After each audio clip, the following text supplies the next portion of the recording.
Kun olin nuori, minulla oli paljon unelmia. Halusin ison talon, hienon auton ja vaimon, joka rakastaa minua. Mutta tärkeintä minulle oli onnellinen perhe. Mutta elämä ei ollut helppoa. Elämäni oli kovaa. Tein töitä joka päivä paljon. Työni oli tylsää eikä hyvin palkattua. Asuin pienessä huoneessa kaupungissa. Huone oli ahdas ja hiljainen. Joskus tunsin siellä oloni hyvin yksinäiseksi. Halusin elämältä enemmän, mutta minulla oli vähän aikaa ja melkein ei rahaa. Monet vuodet kuluivat ja elämäni pysyi melkein samana. Päivät näyttivät aina samanlaisilta. Nousin aikaisin, menin töihin ja palasin illalla kotiin. Ystäväni menivät naimisiin, ostivat taloja ja saivat lapsia. Kun näin heidät, hymyilin ja iloin heidän puolestaan. Mutta sydämessäni tunsin usein tyhjyyttä. Joskus minusta tuntui, että jään elämässä jälkeen. Eräänä päivänä seisoin pitkään peilin edessä. Katsoin kasvojani tarkasti. Hiukseni eivät olleet enää niin tummat kuin ennen. Kasvoissani näin pieniä viivoja. Silloin ajattelin, onko ehkä jo liian myöhäistä minulle? Sydämeni tuntui raskaalta. Halusin myös perheen. Halusin kodin ja ihmisiä, jotka rakastavat minua. Mutta olin yksin. Joskus ajattelin, että olen ehkä jo menettänyt mahdollisuuteni. Nämä ajatukset tekivät minut surulliseksi. Silti jatkoin. Menin joka aamu töihin ja palasin illalla kotiin. Jokainen päivä oli melkein sama kuin edellinen. Usein istuin illalla yksin huoneessani. Silloin mietin elämääni. Sanoin itselleni usein, tällainen elämäni on nyt. Mutta syvällä sydämessäni halusin yhä enemmän. Katsoin ihmisiä ympärilläni. Monet heistä näyttivät onnellisilta. Heillä oli perheitä, lapsia ja rakkautta. Joskus kysyin itseltäni, miksi elämäni oli toisenlainen. Sanoin joskus, ehkä aikani on jo ohi. Ehkä elämäni on vain tällaista, mutta syvällä sydämessäni eli vielä pieni toivon kipinä. Näin yhä toisenlaisen elämän unissa. Halusin yhä enemmän elämältä, mutta en tiennyt, mitä tehdä. Pelkäsin. En halunnut yrittää uudelleen ja epäonnistua taas. En halunnut toivoa ja lopulta pettyä. Niinpä elämäni pysyi pitkään samana. Päivät kuluivat eikä mikään muuttunut, mutta eräänä päivänä jokin muuttui. Tutustuin erääseen naiseen. Hän oli ystävällinen ja viisas.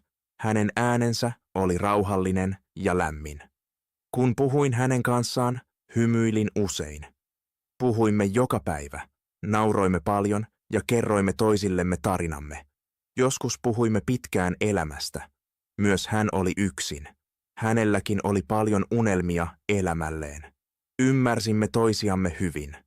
Eräänä päivänä kysyin häneltä, onko meille liian myöhäistä? Hän katsoi minua ja hymyili.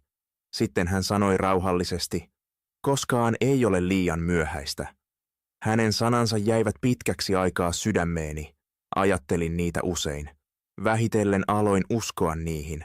Ensimmäistä kertaa pitkään aikaan tunsin taas toivoa. Vietimme yhä enemmän aikaa yhdessä. Kävelimme usein puistossa. Puhuimme unelmistamme ja tulevaisuudesta. Joskus istuimme vain hiljaa vierekkäin. Usein katselimme yhdessä auringon laskua. Noina hetkinä elämä tuntui taas kauniilta. Huomasin, että jokin minussa muuttui. Sydämeni ei ollut enää niin raskas kuin ennen. Aloin taas unelmoida ja kuvitella parempaa tulevaisuutta. Ymmärsin vähitellen, että elämä voi antaa uusia mahdollisuuksia, jos uskaltaa nähdä ne. Puhuimme usein unelmistamme. Istuimme puistossa tai kävelimme hitaasti koivujen alla. Joskus juttelimme pitkään elämästämme ja toiveistamme. Hänen kanssaan kaikki tuntui heti kevyemmältä. Elämä näytti taas uudelta ja täynnä mahdollisuuksia. En ollut enää nuori, mutta en vielä liian vanha. Ajattelin, ehkä minulla on vielä aikaa. Ehkä minulla on vielä mahdollisuus toiseen elämään. Ensimmäistä kertaa pitkään aikaan en tuntenut itseäni yksinäiseksi. Aloin hitaasti uskoa onneen uudelleen. Aloin myös uskoa taas itseeni. Ennen ajattelin usein vain menneisyyttä. Ajattelin hukattuja vuosia ja asioita, joissa en onnistunut. Mutta nyt yritin ajatella toisin. Lopetin jatkuvan taakse katsomisen. Sen sijaan katsoin tähän päivään ja aloin miettiä huomista. Sanoin itselleni yhä useammin. Voin vielä olla onnellinen. Minun täytyy vain aloittaa. Niinpä otin pieniä askelia. Aloin tehdä uusia suunnitelmia elämälleni. Kirjoitin ajatukseni ylös ja mietin, mitä oikeasti haluan. Säästin vähän rahaa ja pohdin tulevaisuuttani. Ja ensimmäistä kertaa moneen vuoteen tunsin taas toivoa. Elämäni alkoi muuttua hitaasti. Aamuisin heräsin usein hymyssä suin. Menin töihin uudella energialla. Päiväni olivat yhä samanlaisia, mutta ne tuntuivat erilaisilta. Sydämessäni oli jotain uutta. Minulla oli joku, jolle puhua. Joku, joka kuunteli ja välitti elämästäni. En ollut enää yksin. Minulla oli taas syy yrittää uudelleen. Tuntui kuin olisin saanut toisen mahdollisuuden elämässä. Vietimme yhä enemmän aikaa yhdessä. Usein kävelimme puistossa. Joskus istuimme vain penkillä ja juttelimme pitkään. Tarkkailimme puiston ihmisiä tai kuuntelimme lintuja. Ja joskus katselimme yhdessä auringon laskua. Puhuimme unelmistamme ja tulevaisuudesta. Hän kertoi minulle myös menneisyydestään. Hänkin oli odottanut rakkautta kauan. Hänkin oli joskus ajatellut, että on ehkä jo liian myöhäistä. Mutta hän ei ollut koskaan luovuttanut. Hän uskoi silti onneen. Hän uskoi, että elämä voi muuttua. Ja hän uskoi hyvään tulevaisuuteen. Hänen toivonsa antoi voimaa myös minulle. Eräänä iltana istuimme yhdessä joen rannalla. Taivas oli oranssi ja vaaleanpunainen ja aurinko laski hitaasti. Ilma oli viileä ja rauhallinen. Vesi liikkui hitaasti ja heijasti taivaan valon. Kaikki tuntui rauhalliselta ja hiljaiselta. Silloin ajattelin, että ehkä todella alkaa uusi luku elämässäni. Ehkä elämäni oli vasta alkanut muuttua. Hän katsoi minua ja kysyi, mitä haluat elämässä? Olin hetken hiljaa. Kukaan ei ollut kysynyt tätä minulta vuosiin. Pitkiin aikoihin en ollut miettinyt, mitä todella haluan. Olin vain tehnyt töitä, odottanut ja katsonut ajan kuluvan. Päivät menivät ohi ja minä vain elin eteenpäin. Jokainen päivä oli melkein samanlainen kuin edellinen. Aamulla menin töihin, illalla palasin kotiin. Joskus mietin, onko tämä todella kaikki, mitä elämä antaa minulle, mutta nyt minun piti vastata. Minun piti olla rehellinen itselleni. Hengitin syvään ja katsoin joen veteen. Vesi liikkui hitaasti ja rauhallisesti. Pienet aallot heijastivat laskevan auringon valoa. Sitten sanoin hitaasti, haluan kodin, haluan perheen, haluan rakkautta, haluan elämän, joka tekee minut oikeasti onnelliseksi. Hän katsoi minua ja hymyili rauhallisesti. Sitten hän kysyi, miksi et aloita nyt? Hänen sanansa olivat yksinkertaisia, mutta tuntuivat suurilta. Ne saivat minut ajattelemaan. Sydämessäni tunsin jotain, mitä en ollut tuntenut pitkään. Toivoa. Se oli lämmin tunne, joka kasvoi hitaasti sisälläni. Sinä yönä makasin pitkään valveilla ja mietin hänen sanojaan. Miksi et aloita nyt? Hän oli sanonut. Minulla ei ollut siihen oikeata vastausta. Niin monta vuotta olin vain odottanut. Ajattelin aina, että tarvitsen enemmän aikaa, rahaa tai onnea. Luulin, että oikea hetki tulee itsestään joskus. Mutta ehkä en tarvinnutkaan noita asioita. Ehkä minun piti vain aloittaa. Ehkä onni ei odota yksinään. Ehkä se tulee vasta kun yrittää jotain. Ehkä ensimmäinen askel täytyy ottaa itse. Seuraavana päivänä tein päätöksen. En halunnut enää odottaa. Halusin ottaa pieniä askeleita ja muuttaa elämäni. Halusin tehdä uusia päätöksiä ja kokeilla jotain uutta. Vaikka pelkäsin, halusin silti tehdä sen. En halunnut enää antaa ajan päättää elämästäni. En halunnut enää elää menneisyydessä. Olin valmis aloittamaan alusta. Olin valmis uskomaan taas tulevaisuuteeni. Seuraavana aamuna tunsin itseni toisenlaiseksi. Heräsin aikaisin ja nousin heti. Menin ikkunalle ja katsoin ulos. Taivas oli kirkas ja ilma oli raikas. Kaupunki oli vielä hiljainen ja kadut melkein tyhjät. Uusi päivä oli vasta aluillaan. Kaikki tuntui uudelta, kuin alkaisi uusi jakso elämässäni. Silloin tiesin, että tulen muuttamaan jotain. En joskus, vaan nyt. Tunsin sisälläni jotain uutta, motivaatiota. Se oli voiman ja rohkeuden tunne. Olin valmis ottamaan ensimmäisen askeleen. En tiennyt tarkasti, mitä tulevaisuus toisi, mutta tiesin, etten voinut jatkaa entiseen tapaan. Minun piti kulkea eteenpäin. Minun piti ainakin yrittää. Elämäni ei ollut vielä ohi. Aikaa muutokseen oli vielä. Sinä päivänä menin töihin uudella energialla. Tunsin oloni kevyemmäksi kuin yleensä.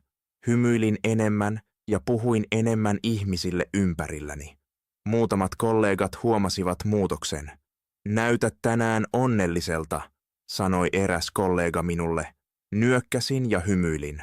Tunnenkin oloni erilaiseksi, vastasin. Ja se oli totta. Elämäni ei ollut vielä muuttunut, mutta sydämeni oli muuttunut. Aloin nähdä maailman uusin silmin. Pienet asiat alkoivat taas erottua. Aamun aurinko, raikas ilma työmatkalla tai kollegan ystävällinen sana. Aloin uskoa, että hyviä asioita voi tapahtua myös minulle. Töiden jälkeen tapasin hänet kuten aina puistossa. Istuimme penkille suuren puun alle. Aurinko oli lämmin ja tuuli pehmeä ja tyyni. Lehdet liikkuivat hiljaa tuulessa.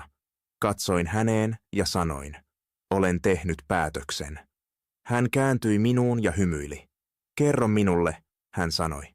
Vedin syvään henkeä ja sanoin, en aio enää odottaa. Aloitan nyt. Haluan rakentaa elämän, jota toivon. Hän katsoi minua silmiin. Olen iloinen puolestasi, hän sanoi. Mikä on ensimmäinen askeleesi? Hänen kysymyksensä sai minut miettimään.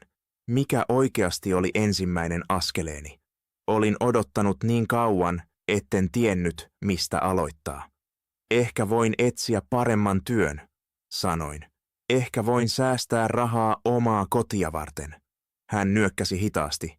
Hyviä ideoita, hän sanoi, mutta tärkein askel on uskoa. Sinun täytyy uskoa, että ansaitset onnea.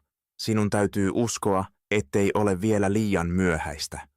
Hänen sanansa jäivät pitkäksi aikaa mieleeni. Sinä yönä istuin pienessä huoneessani ja mietin. Katselin ympärilleni ja pohdin elämääni. Vuosia olin uskonut, että tilaisuuteni on jo mennyt. Mutta nyt näin elämäni toisin. En ollut liian vanha, ei ollut liian myöhäistä. Minulla oli vielä unelmia, ja minulla oli vielä aikaa. Minun piti vain aloittaa askel askeleelta. Minun piti vain alkaa. Tiesin, että suuret muutokset vievät aikaa, mutta jokainen pieni askel voi käynnistää jotain uutta. Seuraavana päivänä aloitin pienillä muutoksilla. Nousin aikaisemmin ja aloitin päiväni uudella toivolla ja uudella energialla. Tein itselleni päiväohjelman ja lupasin itselleni, etten luovuta enää. Tein listan tavoitteistani. Kirjoitin tarkasti, mitä haluan elämässäni saavuttaa. Mietin pitkään toiveitani ja tulevaisuuttani. Sitten aloin etsiä uusia töitä. Joka päivä mä katsoin työpaikkailmoituksia ja pohdin, mikä työ sopisi minulle paremmin. Joka viikko laitoin myös vähän rahaa sivuun. Se ei ollut paljon, mutta se oli alku. Sanoin itselleni yhä uudelleen, että myös pienet askeleet ovat tärkeitä. Jokainen askel teki minut hieman vahvemmaksi. Jokaisen askeleen myötä uskoin enemmän itseeni. Etenin hitaasti ja en luopunut tavoitteestani. Ensimmäistä kertaa vuosiin iloitsin taas tulevaisuudesta. Päivät kuluivat ja jatkoin eteenpäin. Joka aamu nousin varhain ja aloitin päiväni pienellä suunnitelmalla. Mietin, mitä voin tänään tehdä päästäkseni lähemmäs tavoitettani. Tein kovasti töitä ja yritin aina parhaani. Samalla säästin rahaa ja etsin parempia mahdollisuuksia elämääni. Ulospäin elämäni näytti yhä melkein samalta. Menin aamulla töihin ja palasin illalla kotiin, mutta sisälläni kaikki tuntui erilaiselta. Tunsin itseni vahvemmaksi ja täynnä toivoa. Ensimmäistä kertaa vuosiin uskoin todella, että tulevaisuuteni voi muuttua. Joka ilta tapasin hänet puistossa. Siellä oli rauhallista ja hiljaista. Kävelimme hitaasti puiden alla ja puhuimme unelmistamme ja suunnitelmistamme. Joskus nauroimme pitkään pienille asioille. Hänen lähellään tunsin oloni rauhalliseksi ja onnelliseksi. Hän uskoi minuun ja antoi minulle rohkeutta. Kun olin väsynyt tai epävarma, hän muistutti minua, miksi aloitin. Älä luovuta, hän sanoi usein.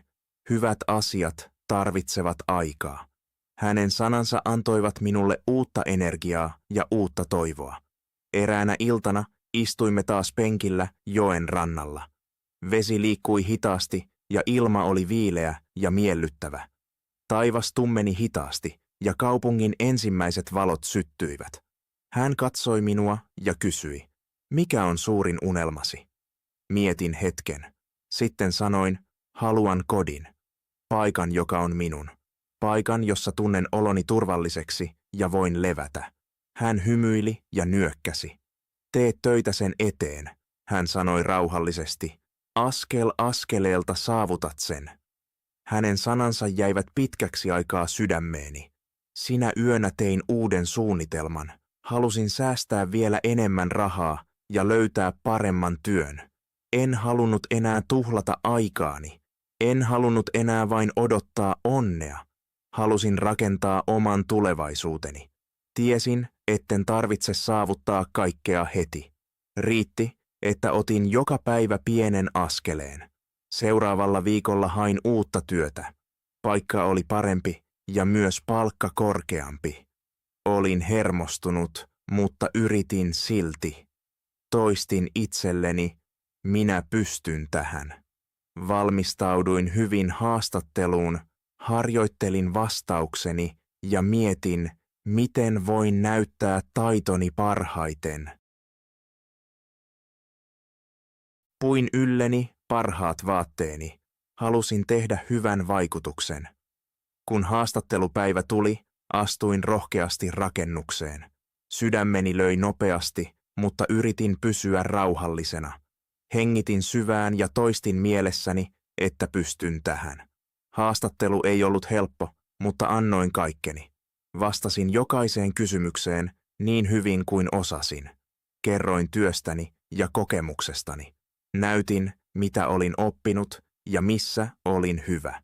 Joskus mietin hetken ennen vastausta, mutta pysyin tyynenä. Kun lähdin rakennuksesta, tunsin ylpeyttä. Vaikka en saisikaan työtä, olin ainakin yrittänyt. Olin ottanut tärkeän askeleen eteenpäin. Se oli minulle hyvin tärkeää. Muutamaa päivää myöhemmin puhelimeni soi. Soittaja oli yritys. Sydämeni löi nopeasti, kun vastasin. Haluamme tarjota teille paikkaa, sanoi ääni puhelimessa. Hetken en pystynyt puhumaan. En melkein uskonut sitä. Olin onnistunut. Olin todella muuttanut jotain elämässäni. Kiitin ja hyväksyin tarjouksen heti. Kun kerroin uutisen hänelle, hän halasi minua. Tiesin, että pystyt siihen, hän sanoi hymyillen. Sinä yönä makasin pitkään hereillä ja mietin kaikkea. Minulla oli uusi työ. Minulla oli uusi alku. Tie ei ollut vielä lopussa, mutta en enää pysynyt paikallani. Kuljin eteenpäin. Aloin rakentaa tulevaisuuttani. Ja ensimmäistä kertaa vuosiin tunsin itseni todella eläväksi. Seuraavana aamuna menin aikaisin töihin. Ensimmäinen päivä uudessa työssä oli jännittävä, mutta myös vähän pelottava. Kaikki oli erilaista kuin ennen. Toimisto oli suurempi, työ raskaampaa ja ihmisillä paljon kokemusta. Aluksi tunsin epävarmuutta. Ajattelin hetken, etten ehkä kuulu sinne. Sitten muistin, miksi olin siellä. Olin tehnyt kovasti töitä tämän eteen. Olin ottanut tämän askeleen itse. Nyt en saanut luovuttaa. Minun piti jatkaa. Ensimmäinen viikko oli vaikea. Tein joitakin virheitä ja minun piti oppia paljon. Joskus tunsin itseni hitaaksi ja epävarmaksi. Usein jäin toimistolle pidempään oppiakseni lisää ja tullakseni paremmaksi. Joinakin päivinä olin hyvin väsynyt. Joskus ajattelin jopa luovuttaa, mutta joka ilta tapasin hänet puistossa. Istuimme penkillämme ja puhuimme. Hän kuunteli rauhallisesti, kun kerroin huolistani. Hän sanoi, että minun täytyy olla kärsivällinen. Jokainen uusi alku on vaikea, hän sanoi. Mutta katso, kuinka pitkälle olet jo päässyt. Hänen sanansa antoivat minulle voimaa ja rohkeutta. Vähitellen tulin paremmaksi. Joka päivä opin jotain uutta ja aloin työskennellä varmemmin ja nopeammin. Viikko viikolta tunsin oloni paremmaksi uudessa työssä ja aloin uskoa, että minulla voi olla siellä todellinen tulevaisuus. Tein työssä yhä vähemmän virheitä. Ajan myötä ymmärsin tehtäväni paremmin. Esimieheni huomasi, miten ahkerasti työskentelin. Eräänä päivänä hän kutsui minut toimistoonsa. Teet työsi tosi hyvin, hän sanoi. Jos jatkat näin, sinulla on täällä hyvä tulevaisuus. Hänen sanansa tekivät minut hyvin ylpeäksi. Ensimmäistä kertaa tunsin kuuluvani todella joukkoon. En työskennellyt enää vain saadakseni rahaa. Kehityin eteenpäin ja opin joka päivä jotain uutta. Uuden työn ansiosta pystyin säästämään enemmän rahaa. Laadin suunnitelman elämäni varalle. Suurin unelmani oli oma koti. Pohdin pitkään, miten voisin saavuttaa tämän tavoitteen. Kävin katsomassa erilaisia asuntoja ja taloja. Vertailin hintoja ja mietin asiaa paljon. Aluksi kaikki tuntui melkein mahdottomalta. Talot olivat hyvin kalliita ja minulla ei ollut vielä tarpeeksi rahaa. Joskus tunsin epävarmuutta, mutta sitten muistin hänen sanansa. Askel kerrallaan onnistut. Siksi säästin joka kuukausi vähän rahaa. Pidin huolta, etten kuluttanut liikaa. Ostin vain asioita, jotka olivat todella tärkeitä. Pysyin keskittyneenä enkä luopunut tavoitteestani. Eräänä iltana, kun kävelimme puistossa, hän kysyi, mikä on seuraava tavoitteesi? Mietin hetken. Haluan ostaa talon, sanoin. Hän hymyili ystävällisesti. Se on suuri unelma, hän sanoi, mutta tiedän, että pystyt siihen. Hänen luottamuksensa antoi minulle lisää rohkeutta. Tunsin, etten ollut enää sama ihminen kuin ennen. En ollut enää mies, joka vain katseli ajan kuluvan. Olin mies, jolla oli suunnitelmia. Mies, joka tekee jotain elämänsä eteen. Kuukaudet kuluivat ja jatkoin eteenpäin. Säästöni kasvoivat hitaasti ja itseluottamukseni lisääntyi. Myös työssäni tulin yhä paremmaksi. Esimieheni antoi minulle lisää vastuuta ja luotti minulle tärkeitä tehtäviä. Tunsin oloni hyödylliseksi ja tärkeäksi. Ensimmäistä kertaa elämässäni tunsin rakentavani jotain oikeaa. Eräänä päivänä tapahtui jotain yllättävää. Esimieheni kutsui minut taas toimistoonsa. Meillä on uusi paikka, hän sanoi. Se on ylennys, enemmän vastuuta ja myös enemmän palkkaa, ja uskon, että olet siihen valmis. Sydämeni löi nopeasti. Ylennys. En ollut työskennellyt siellä kauan, mutta olin tehnyt kovasti töitä ja antanut kaikkeni. Hyväksyin tarjouksen leveästi hymyillen. Illalla kerroin uutisen hänelle. Hän iloitsi suuresti puolestani. Hän sanoi, näetkö, koskaan ei ole liian myöhäistä. Elämäsi muuttuu, koska päätit muuttaa sen. Nyökkäsin ja hymyilin. Hän oli oikeassa. Monet vuodet olin luullut, että elämä oli vain kulkenut ohitseni. Mutta nyt tiesin paremmin. Koskaan ei ole liian myöhäistä aloittaa alusta. Koskaan ei ole liian myöhäistä seurata unelmiaan. Sinä yönä istuin pitkään huoneessani ja katsoin säästämääni rahaa. Olin lähempänä tavoitettani kuin koskaan ennen. Unelma omasta kodista ei ollut enää pelkkä unelma. Se muuttui hitaasti todeksi. Ensimmäistä kertaa uskoin, että kaikki on mahdollista, kun etenee askel askeleelta. Kuukaudet kuluivat ja elämäni muuttui edelleen. Uusi tehtäväni oli haaste, mutta olin valmis siihen. Joka päivä opin jotain uutta. Tein päätöksiä ja työskentelin tärkeiden ihmisten kanssa. Tunsin, että minulla on vihdoin elämäni omissa käsissäni. Palkkani oli parempi, itseluottamukseni vahvempi ja unelmani tuntuivat lähempänä kuin koskaan. Eräänä iltana istuimme taas puistossa, kuten aina. Aurinko laski hitaasti ja taivas oli täynnä lämpimiä värejä. Ilma oli tyyni ja miellyttävä. Tässä hetkessä tunsin oloni tyytyväiseksi ja kiitolliseksi kaikesta, mikä elämässäni oli muuttunut. Katsotko joskus elämääsi taaksepäin? Kysyin häneltä. Hän hymyili rauhallisesti ja sanoi, joskus, mutta yritän katsoa enemmän eteenpäin. Nyökkäsin hitaasti. Vuosien ajan olin katsonut vain taaksepäin. Ajattelin usein menetettyä aikaa ja tilaisuuksia, joita en käyttänyt. Mutta nyt oli toisin. Nyt katsoin eteenpäin. Tulevaisuuteni ei ollut enää pelkkä unelma. Aloin rakentaa sitä askel askeleelta.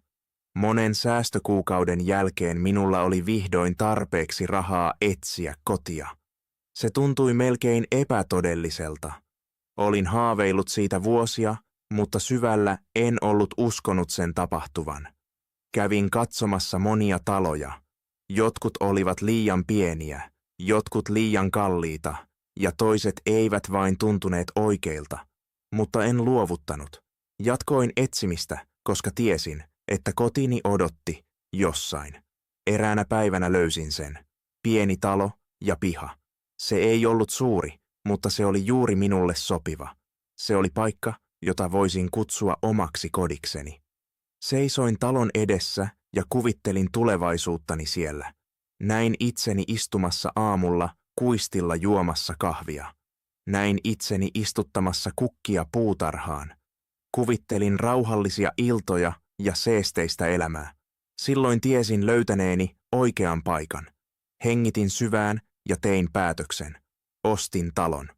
Kun pidin avainta kädessäni, tunsin jotakin uutta, ylpeyttä, tyytyväisyyttä ja syvää onnistumisen tunnetta. Tämä talo oli minun kotini. Olin tehnyt työn sen eteen. Olin odottanut kauan ja nyt se oli totta. Samana iltana kutsuin hänet katsomaan taloa. Hän kulki hitaasti huoneiden läpi ja katseli kaikkea, hymyillen koko ajan. Se on täydellinen, hän sanoi. Sinä teit sen. Katselin ympärilleni ja nyökkäsin. Kyllä, sanoin hiljaa. Minä tein sen. Mutta sydämessäni tiesin, etten ollut tehnyt sitä yksin. Hän oli ollut aina rinnallani. Hän uskoi minuun, kun itse vielä epäilin, ja hän toisti, ettei koskaan ole liian myöhäistä. Kun seisoimme olohuoneessa, katsoin häntä ja ymmärsin jotain tärkeää. Matkani ei koskenut vain taloa tai työtä. Se koski jotain suurempaa. Se koski rakkautta. Se koski sen löytämistä, joka uskoo minuun, kulkee vierelläni ja tekee elämästä kauniimman. Hengitin syvään ja sanoin, haluan kysyä sinulta jotain. Hän katsoi minua uteliaasti. Haluatko jakaa tämän kodin kanssani? Hänen silmänsä suurenivat yllätyksestä. Hetken hän oli hiljaa. Sitten hän hymyili kirkkaammin kuin koskaan ja sanoi hiljaa, kyllä, haluan. Silloin tiesin, että matkani oli löytänyt päämäärän. En ollut löytänyt vain kotia.